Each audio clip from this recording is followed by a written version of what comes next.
সম্মানীয় দর্শক, দেখছেন N A stock Bangla YouTube channel. শুরুতেই জানিয়ে দেব হেডলাইন্স। জনগর্জন নামকরণ থেকে বুথভিত্তিক স্ট্র্যাটেজি, অভিষেকের নেতৃত্বেই ব্যাপক সাফল্য মানছেন সবাই। দালালরাই দল চালাচ্ছে, বিস্ফোরক দিলীপ ঘোষ। বঙ্গ বিজেপিতে বিদ্রোহের আগুন, শাহ নাড্ডার তৈরি করা কোর কমিটির বেশিরভাগই অযোগ্য।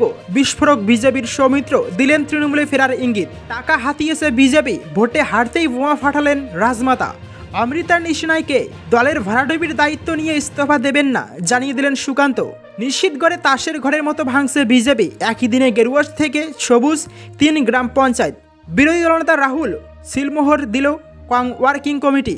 শুনছিলেন হেডলাইন্স, এখন শুনবেন বিস্তারিত। তার আগে আপনি যদি আমাদের চ্যানেলে নতুন হয়ে থাকেন, অবশ্যই চ্যানেলটিকে সাবস্ক্রাইব করে পাশের বেল বাটনটি অন করে রাখবেন প্রতিদিনের বাছাই করা বিশেষ খবর সবার আগে দেখার জন্য। জনগর্জন নামকরণ থেকে বুথভিত্তিক স্ট্র্যাটেজি, অভিষেকের নেতৃত্বেই ব্যাপক সাফল্য মানছেন সবাই। অভিষেক বন্দ্যোপাধ্যায় সদ্য সমাপ্ত লোকসভা নির্বাচনের পর সাফল্যের নিরিখে যদি কোনো একটা নাম সবচেয়ে বেশি চর্চিত হয়ে থাকে, সেটা তিনি। ডায়মন্ড হারবার কেন্দ্র থেকে শুধুমাত্র অভিষেক রেকর্ড মার্জিনে জিতেছেন তাই নয়, এ রাজ্য থেকে তৃণমূল যে 29টি আসন পেয়েছে তার নেপথ্যে ছিল তার নিজস্ব স্ট্র্যাটেজি, আর সেখানে তিনি মাত দিয়েছেন বিরোধীদের। অভিষেককে নিয়ে বিরোধীদের একটা লাগাতার প্রচার ছিল, বা এখনও হয়তো তারা ভাঙা ক্যাসেটের মতো বাজিয়ে যাবেন। সেটা হলো তিনি মমতা বন্দ্যোপাধ্যায়ের ছত্রছায়ায় বেড়ে ওঠা একজন নেতা, যার নাকি নিজস্ব কোনো গ্রহণযোগ্যতা নেই। কিন্তু এই অভিযোগে কি আর ধোপে টিকবে? লোকসভার ফলাফল সম্পূর্ণ অন্য কথার প্রমাণ দিচ্ছে। তৃণমূল সূত্রে খবর, এবারে লোকসভায় তাদের যে মূল ট্যাগলাইন ছিল, অর্থাৎ জনগণের গর্জন, বাংলা বিরোধীদের বিসর্জন, বা সংক্ষেপে জনগর্জন, এটা অভিষেক বন্দ্যোপাধ্যায় মস্তিষ্ক প্রসূত। শুধু তাই নয়, অভিষেকের ঘনিষ্ঠ মহলে কান পাতলে শোনা যায় এই লোকসভার আগে দৈনিক প্রায় 12 থেকে 16 ঘন্টা কাজ করেছেন তিনি। তার নিজস্ব একটা টিম রয়েছে, সেখানে কাজ করেন অনেকেই। তারাই প্রতিনিয়ত অভিষেককে তথ্য তুলে ধরতেন। সেই তথ্যের ভিত্তিতেই তৃণমূলের প্রচার কর্মসূচি স্থির করা হয়। মমতা বন্দ্যোপাধ্যায়ের সঙ্গে পাল্লা দিয়ে অভিষেক গোটা রাজ্য চষে ফেলেছেন। তার একটা প্রভাব মিলেছে ভোট ব্যাংকে। তাছাড়া এবারের ব্রিগেডের র্যাম করে হাঁটা, প্রার্থীদের নাম বাছাই এবং ঘোষণার কায়দা সবই করেছেন অভিষেকের মত অনুযায়ী। আরও একটা তাৎপর্যপূর্ণ বিষয়, সেটা হলো বহরমপুরে 5 বারের সাংসদ অধীর রঞ্জন চৌধুরীকে হারানো। সেখানে অভিষেকই চেয়েছিলেন ইউসুফ পাঠানকে টিকিট দিতে। তার কাছে তথ্য ছিল বহরমপুরে নিজের আধিপত্য আগের মতো কায়েম নেই অধীরের, কিন্তু প্রার্থী জোরদার হতেই হতো। আর তা করেই অধীরের গদি কেড়ে নিয়েছে তৃণমূল। ফলে রাজনৈতিক মহলের একাংশ মনে করছে অভিষেক বন্দ্যোপাধ্যায়ের একটা উত্তরণ হয়েছে। শুধু মমতা বন্দ্যোপাধ্যায়ের আলোয় তিনি আলোকিত হন তা বলাটা সত্য হবে না। পারিবারিক সম্পর্ককে অস্বীকার করে এগোনো যে কোনো মানুষের কাছে কিছুটা কঠিন। তাছাড়া তিনি সেই রাজনৈতিক আদর্শে অনুপ্রাণিত। ইডি সিবিআই তলব করে তাকে অতিষ্ঠ করা হলেও ধৈর্য হারাননি তিনি, বরং বিগত কয়েক বছরে নিজের বাচনভঙ্গি থেকে শুরু করে বডি ল্যাঙ্গুয়েজে একটা বিশাল পরিবর্তন এনেছেন তিনি নিজেই। অভিষেকের ঘনিষ্ঠ মহল থেকে আরও জানা যায়, তিনি ভোটের আগে প্রতিনিয়ত 42 জন প্রার্থীদের সঙ্গে যোগাযোগ রাখতেন। তাদের মনোবল বৃদ্ধি, রণকৌশল ঠিক করে দেওয়া, সব কিছুতে বুদ্ধি দিতেন তিনি। আর শুধু প্রার্থীদের সঙ্গেই নয়, বুথ লেভেলের কর্মীদের জন্য তার দরজা ছিল সবসময় খোলা। অভিষেক নির্বাচনের আগে বারবার বলে গিয়েছেন এবার তৃণমূলই বেশি আসন পাবে, আর হলো তাই। সব মিলিয়ে অভিষেক বন্দ্যোপাধ্যায় নিজেকে রাজনৈতিক জীবনের একটা অন্য স্তরে নিয়ে যেতে চাইছেন, তা স্পষ্ট। বলা ভালো, তাতে তিনি সফল হলেন। দালালরাই দল চালাচ্ছে, বিস্ফোরক দিলীপ। বঙ্গ বিজেপিতে বিদ্রোহের আগুন। অমিত শাহের টার্গেট ছিল 30, কিন্তু মেরে কেটে বিজেপির আসন পৌঁছল মাত্র 12টি। বিপুল প্রচারের পরও কেন বাংলায় পদ্ম ফুটল না? শোচনীয় এই ফলাফলের কারণ কি? লোকসভা নির্বাচনের ফল প্রকাশের পর থেকেই বঙ্গ বিজেপির অন্ধ্রে শুরু হয়ে গিয়েছে নয়া বিদ্রোহ। বিদ্রোহের আগুনে আরও বড় বিস্ফোরণ ঘটিয়ে দিয়েছেন খোদ দিলীপ ঘোষ। এমনিতেই সভাপতি পদ আগেই গিয়েছে, এবার সাংসদ পদও গেল দিলীপের। ফলে দিলীপের বিস্ফোরণ যথেষ্ট তাৎপর্যপূর্ণ। ভোটে হেরে এবার দলের বিরুদ্ধে ক্ষোভ উগড়ে দিলেন প্রাক্তন রাজ্য সভাপতি দিলীপ ঘোষ। বিদেশেন বঙ্গ বিজেপির বর্তমান শাসক গোষ্ঠীকেও। দিলীপের দাবি, কিছু দালাল বিজেপি পার্টি চালাচ্ছে। নিজের পরাজয়ের নেপথ্যে কেন্দ্র বদলকেই দায়ী করেছেন বিদ্রোহী দিলীপ। কিন্তু কেন বদল হলো কেন্দ্র? নেপথ্যে দলের অন্দরে কেউ কলকাঠি নেড়েছে বলেও ইঙ্গিতপূর্ণ মন্তব্য করেছেন দিলীপ। আক্ষেপের সুর দিলীপের দাবি, গত 4 বছর আমি পার্টির কার্যক্রমে যাই না, ওরা আমায় ডাকেও না, আমার মতামত দলের কাছে কোনো গুরুত্ব নেই। গোটা ঘটনার নেপথ্যে সুকান্ত মজুমদার, অমিতাভ চক্রবর্তী, শুভেন্দু অধিকারীর অশুভ আতাতের ইঙ্গিত করেছেন দিলীপ ঘনিষ্ঠ মহলে। মোটা টাকার বিনিময়ে পদ বিক্রির মতো গুরুতর অভিযোগও উঠতে শুরু করেছে। একাধিক জেলা থেকে তোলাও নাকি তৎকাল নেতার কাছে জমা পড়ছে বলেও দিলীপের ঘনিষ্ঠ মহলের অভিযোগ। দলের একাংশের বিরুদ্ধে নির্বাচনের টাকা তছরুপের মতো মারাত্মক অভিযোগ সরাসরি তুলেছেন দিলীপ। সরাসরি না বললেও ভোট ব্যর্থতায় সুকান্ত, শুভেন্দু, অমিতাভদের নেতৃত্ব ও দক্ষতা নিয়েও প্রশ্ন তুলেছেন দিলীপ। এই পরিস্থিতিতে বঙ্গ বিজেপির হাল ফেরাতে ফের দিলীপ ঘোষকে সংগঠনে ফেরানোর দাবি জোরালো হচ্ছে কর্মী মহলে।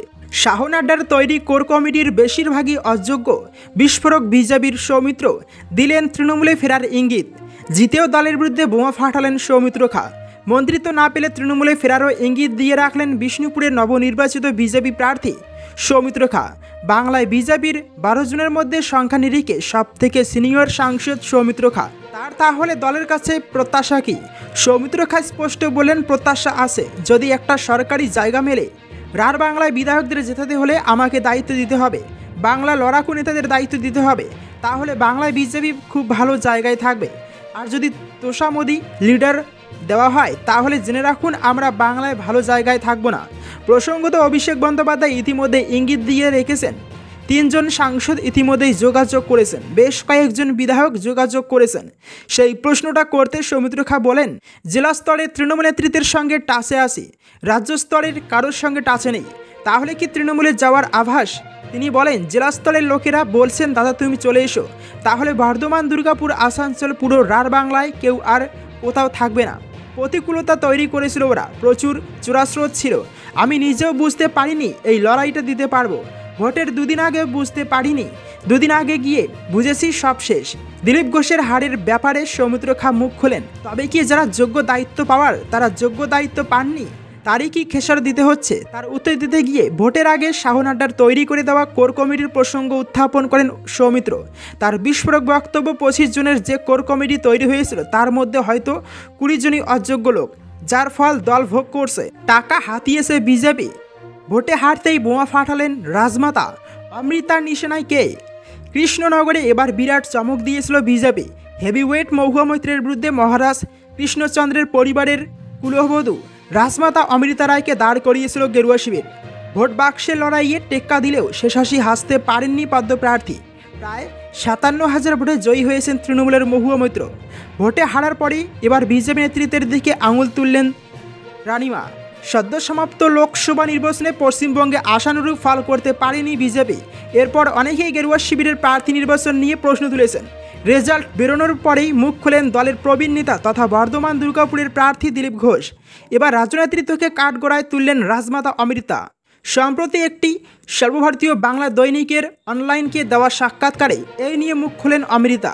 সেখানে তিনি জানান, বঙ্গ বিজেপি নেতৃত্বের কথায় নিজের সম্পূর্ণ কর্মসূচি সাজিয়েছিলেন তিনি। তাকে যেখানে যেখানে যেতে বলা হয়েছিল সেখানে গিয়েছেন। সন্ধ্যা গড়িয়ে রাত অবধি প্রচার করেছেন। তবে রানিমা বলেন, তিনি যদি সম্পূর্ণ প্রচার প্রক্রিয়া নিজের মতো করে প্ল্যান করতেন তাহলে কৃষ্ণনগর কেন্দ্রে জয়ী হতেন। শুধু তাই নয়, বিজেপি নেতৃত্বের একাংশ প্রচারের টাকা সরিয়েছেন বলেও অভিযোগ করেন অমৃতা। জানা গিয়েছে ইতিমধ্যেই এই বিষয়ক একটি তালিকা তৈরি করেছেন তিনি এবং শীঘ্রই তা দিল্লি নেতৃত্বের হাতে তা তুলে দেবেন। এদিকে রানিমার এক ঘনিষ্ঠের অভিযোগ, নির্বাচনী প্রচারের ব্যবহার করে রাজবাড়ির ভাবমূর্তিও নষ্ট করা হয়েছে। এদিকে জানা যাচ্ছে, এবারের লোকসভা নির্বাচনে বাংলার প্রার্থী নির্বাচনে অনেকখানি ভূমিকা ছিল রাজ্যের বিরোধী দলনেতা শুভেন্দু অধিকারীর। তার হাতে থেকে গেরুয়া শিবিরের পতাকা তুলে নিয়েছিলেন অমৃতা। এরপর বিজেপির টিকিটে কৃষ্ণনগর থেকে প্রার্থী হন তিনি। তবে ভোটে হারতেই বিস্ফোরক সব দাবি করেছেন তিনি। কে বা কারা রয়েছেন কৃষ্ণনগরের পদ্মপ্রার্থীর নিশানায়? আপাতত সেই প্রশ্নই ঘুরপাক খাচ্ছে অনেকের মনে। দলের ভরাডুবির দায়িত্ব নিয়ে ইস্তফা দেবেন না জানিয়ে দিলেন সুকান্ত মজুমদার। পোরখোয়া দিলীপ ঘোষকে সরিয়ে বঙ্গ বিজেপির মুখিয়া হওয়ার পরে দলকে জয় এনে দিতে পারেননি তিনি, বরং তার সুযোগ্য নেতৃত্বে কলকাতা কর্পোরেশন থেকে শুরু করে বিভিন্ন পুরসভা এমনকি পঞ্চায়েত ভোটে লজ্জার হার হজম করতে হয়েছে বঙ্গ বিজেপিকে। এমনকি সদ্য সমাপ্ত লোকসভা নির্বাচনে গতবারে জেতা 6 আসন হাতছাড়া হয়েছে। তবুও দলের ভাড়াডুবির দায়িত্ব নিয়ে বঙ্গ বিজেপির মুখিয়ার কুর্সি ছাড়তে নারাজ সুকান্ত মজুমদার। শুক্রবার সাংবাদিকদের সঙ্গে কথা বলতে গিয়ে বঙ্গ বিজেপির মুখিয়া স্পষ্ট বলেছেন, বিজেপির রাজ্য সভাপতির দায়িত্ব নেওয়ার আগে আমি গিয়ে কাউকে বলিনি আমাকে সভাপতি করুন, তেমনই এখনও কাউকে বলবো না, আমাকে রেখে দিন। আমি সভাপতি পদে থাকবো কি না তা নিয়ে চূড়ান্ত সিদ্ধান্ত নেবেন দলের শীর্ষ নেতৃত্ব। তারাই ঠিক করবেন আমি সভাপতি পদে থাকবো কি না।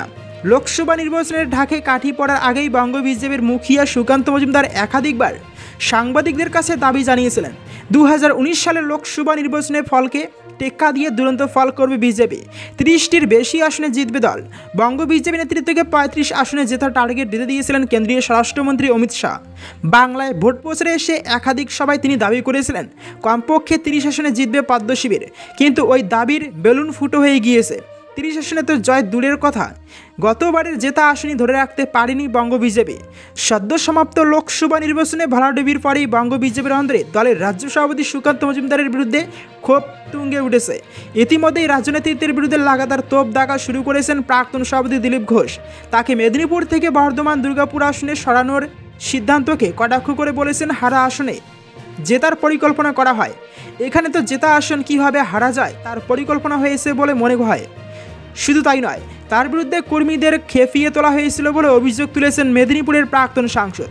শুধু দিলীপ নয়, বিষ্ণুপুর থেকে জয়ী বিজেপি সাংসদ সৌমিত্র খা এবং হুগলি থেকে হেরে যাওয়া লকেট চট্টোপাধ্যায়ও রাজ্য নেতৃত্বের ভূমিকা নিয়ে প্রশ্ন তুলেছেন। নিশ্চিতগড়ে তাসের ঘরের মতো ভাঙছে বিজেপি। একই দিনে গেরুয়া থেকে সবুজ 3 গ্রাম পঞ্চায়েত। কোচবিহার লোকসভা কেন্দ্রে আসন ধরে রাখতে পারেনি বিজেপি। হেরে গিয়েছেন স্বরাষ্ট্র প্রতিমন্ত্রীর পদে থাকা নিশীথ প্রামাণিক।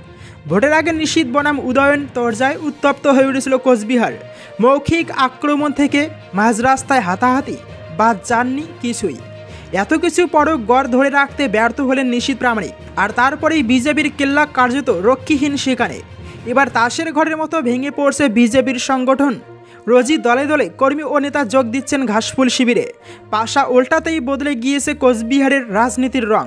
পরাজয়ের পর নিশীথ প্রামাণিকের গড়ে বিজেপিতে একের পর এক ভাঙন ধরছে। দলবদলের ফলে দিনহাটায় একই দিনে বিজেপির 3 গ্রাম পঞ্চায়েত তৃণমূলের দখলে এলো।